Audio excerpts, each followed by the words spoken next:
कधी कधी तर ओमचे आजोबा त्यांना शेजारचे कामत आजोबाच वाटतात.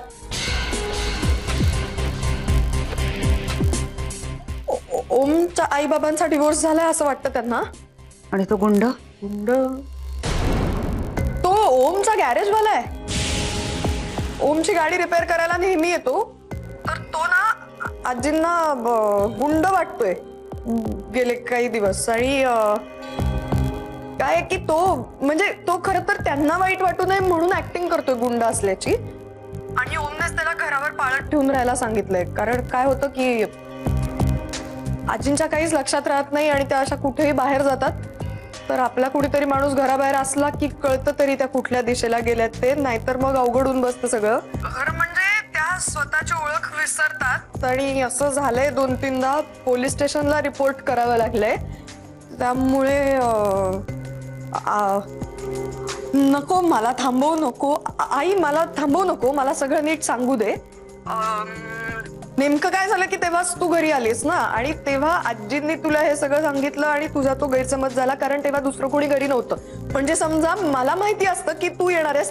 मी सांगते ना तुला नेहमी की मला कळवत जा. तर मी ओमच्या आईला असं कळवून ठेवलं असतं की घरी थांबा.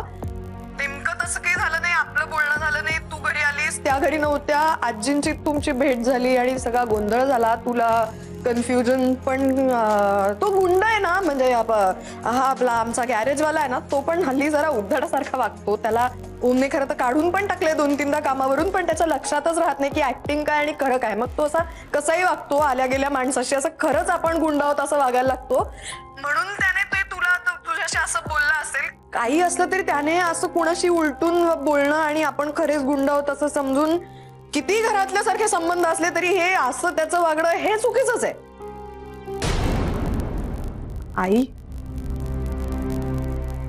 हे ग.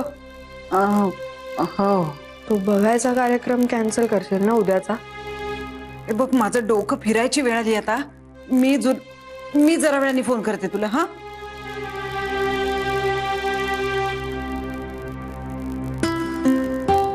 तहान लागली. जरा माझ्यासाठी लिंबू पाणी आणतेस का जरा. काय लिंबू पाणी. तहान लागली जरा.